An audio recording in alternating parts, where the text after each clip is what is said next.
Me, me, me, me. Sometimes you gotta do what you can to walk off those blues, even if that means spending all your beans on ravioli shoes. Yeah, I spent 30 minutes learning that.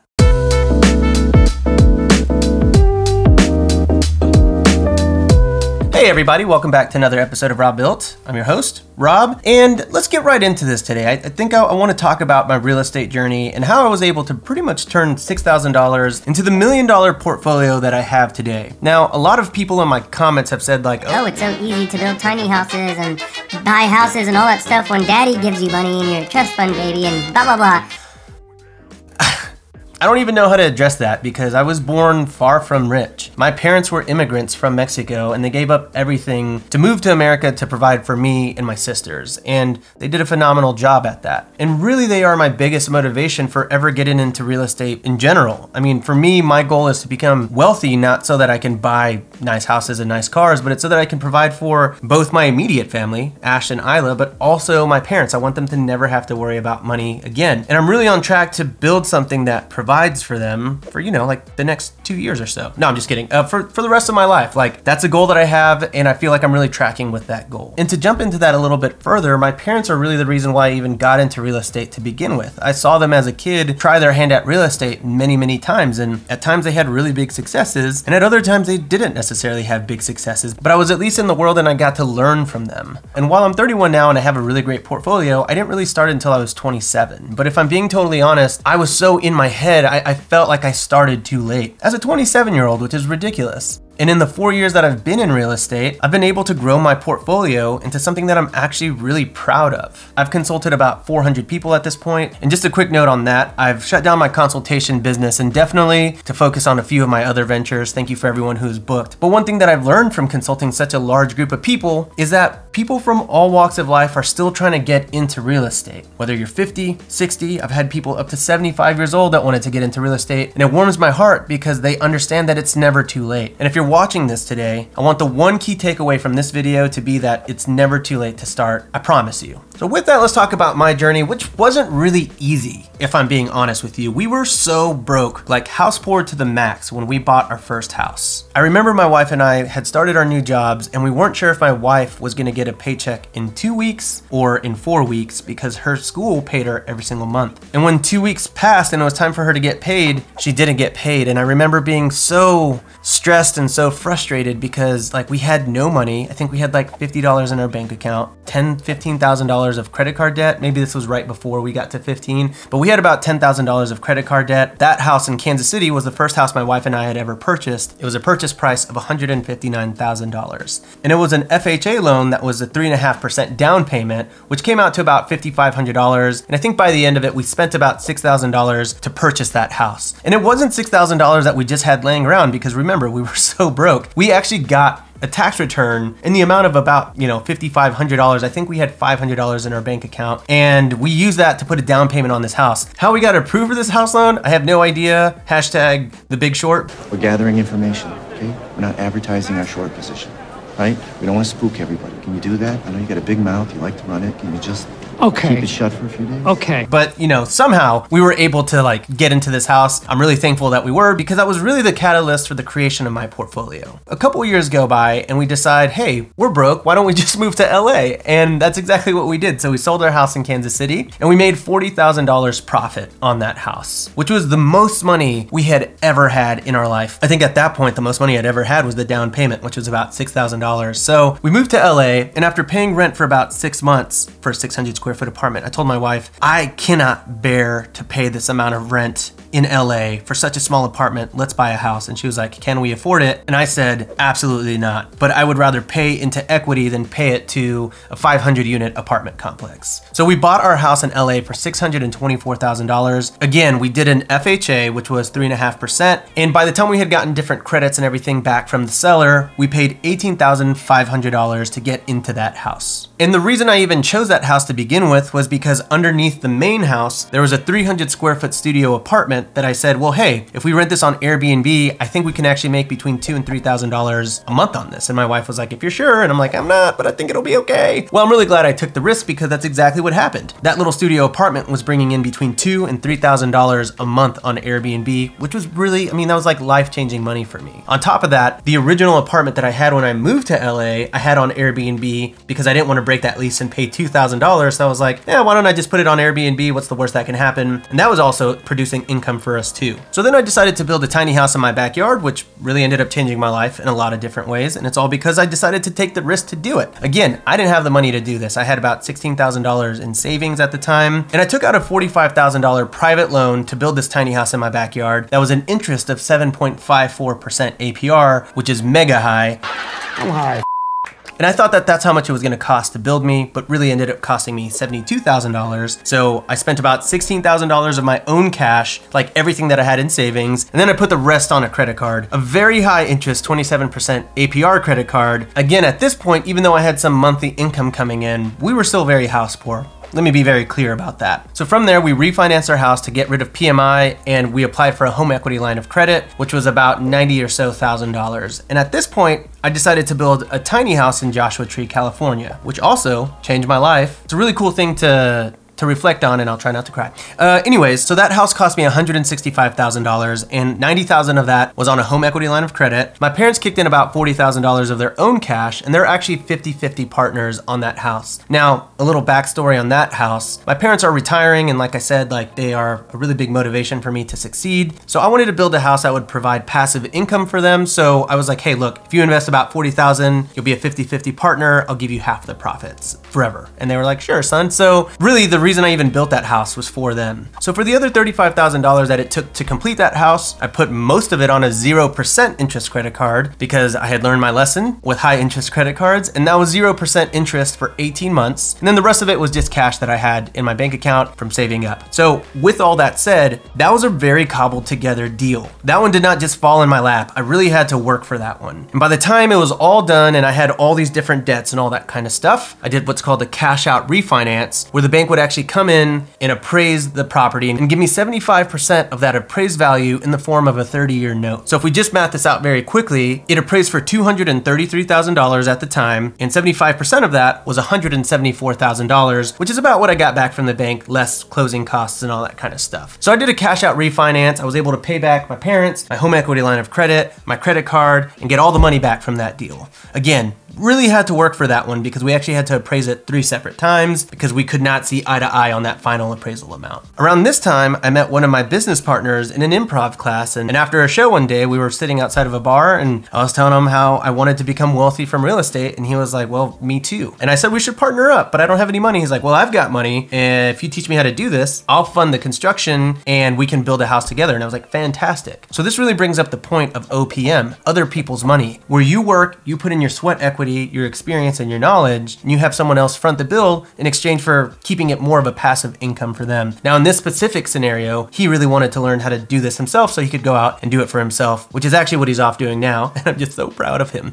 But that house was Casa Mariposa, and we built that for $275,000, and we sold that for $670,000, which we can do a deep dive into that specific house and the money and the financials behind that house if you're interested in it. Let me know down below. We profited about $350,000 from that specific house. I've had a lot of real estate projects working concurrently, so remember, Casa Mariposa was an 18-month process, which I don't know how you would remember that, but I'm telling you now. And at around the beginning of this 18-month process, me and a couple of business partners bought a condo in Austin. And one of my business partners lent the cash to the business to fund the down payment for that condo in Austin. And then all of this started to come together in a really cool way, and we started a glam site, which we won't really talk about in this video because this video is more about stick-built real estate and assets that appreciate. And then really coming into 2020, I partnered up with a couple of friends and we bought a chalet here in Gatlinburg, Tennessee. And that's doing really, really well at the moment too. And they put down a decent part of that down payment. I was able to chip in, but really my value was the sweat equity and the knowledge that came in the Airbnb landscape. So if you really examine my entire journey up to this point, I haven't really put in too much of my own personal cash because I didn't have it. So a lot of people will say, I don't have money, how do I get into real estate? You know, it's not super easy. You have to work for it. Like I really busted my ass to like create the portfolio that I have with the amount of money that I had accessible to me. I was willing to work for free and put in a ton of my own effort to compensate for the money that I didn't have. So if you don't have money to get into real estate, I'm not gonna say that it's not an excuse, because it is. If you don't have money, you can't buy a house. But if you really hustle for it and you find people in your life that wanna get into real estate and you offer up your sweat equity, it is possible to grow a real estate portfolio. And so really that brings me to the last part of my portfolio, my house here in Tennessee. And the way that I was able to pay for the down payment for this house here in Tennessee was that I was able to do what's called a cash out refinance, which I'm pretty sure will make the edit. But I did a cash out refinance on my house in LA because my house in LA was worth $1.1 million after all the remodeling in the tiny house / ADU that I built in my backyard. So I was able to pull out equity from that house to pay for the down payment on this house. So it's not like I just had tens of thousands of dollars to afford a down payment in a $500,000 house. I was able to pull equity from my house to fund this house on 50 acres, and now I'm gonna build my tiny house village down at the bottom. And now getting into today and how my portfolio is evolving even to this moment, we're taking the $350,000 profit that we got from Casa Mariposa, and we use that to put in offers on 4 different houses on the East Coast. I would like to tell you where, but then y'all are all gonna be buying in that market. But all to say, I've got 4 houses under contract right now on the East Coast, and I'm also buying a piece of land in Joshua Tree where I plan on building a $1 million house with a business partner. That's not even including a house that I'm building for an investor. And now that I have a channel, I have people reach out to me every day about investments, and I'm possibly taking some of those investments to develop my tiny house village down at the bottom. With that said, I wanna kind of tally up all of my equity in all of this to show you how far I've come, and really, like, it's not the humblest of beginnings, but pretty close. I mean, like I said, before I got into real estate, over $80,000, just over 80, not exactly 80, not important. $80,000 in student loan debt. At my highest, I think we had 15. We may have even had $20,000 in credit card debt, but I'll try not to think about that now. And we really started small, and it was a snowball that kept growing every single time. Starting off with my property in LA, at the moment, that is worth $1.1 million. Now, I owe $765,000 on that, so roughly speaking, I have about $335,000 of equity in that house. I also have Casa Conejo in Joshua Tree, California, which has about $200,000 worth of equity at the moment. So I gotta think about all the stuff that I own now. First world problems.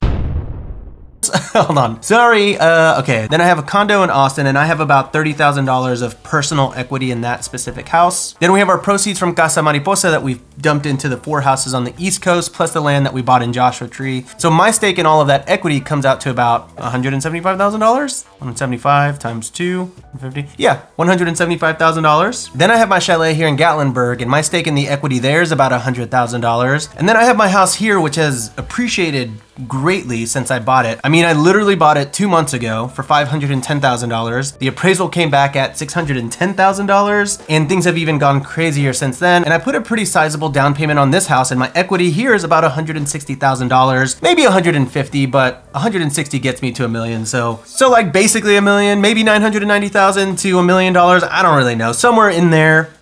I'm gonna take the creative license for the sake of the clickbaity thumbnail and YouTube title, $1 million, close enough. I'm gonna do it. I'm gonna say it. I'm gonna say it. I'm gonna do it. Here we are. I did it. You know what? Let's call it $990,000 because I forgot that when I sold Casa Mariposa, we sold the furniture for an additional $20,000. So $1,010,000 is the net worth that I have in my real estate portfolio. Not really counting, like, you know, other investments and all that kind of stuff. But for the most part, like, yeah, that's it. That's, you know, that is my portfolio right there. And I would really appreciate it, since I did kind of get into some personal numbers here. Consider liking this video, because, you know, anytime I talk about the personal stuff, you can support me in a small way by smashing the sub. With that, I'll end here. These last 4 years, I would never trade for the world. And I think that in all of my consultations with clients, when we had 10 minutes left at the end of the session, they would always ask me the same question. What's a mistake that you've made that you wish you could go back and change? And my answer is always the same: none. You don't become a real estate expert by everything going right. You become a real estate expert by everything going wrong and learning how to adjust yourself whenever you get a bill that you weren't expecting that you have to pay for, or learning how to find money whenever you're over budget. You know, these little mistakes that I've ever made in my entire career, I'm so thankful for them. Truly, because not only do they make me a better, stronger entrepreneur and investor,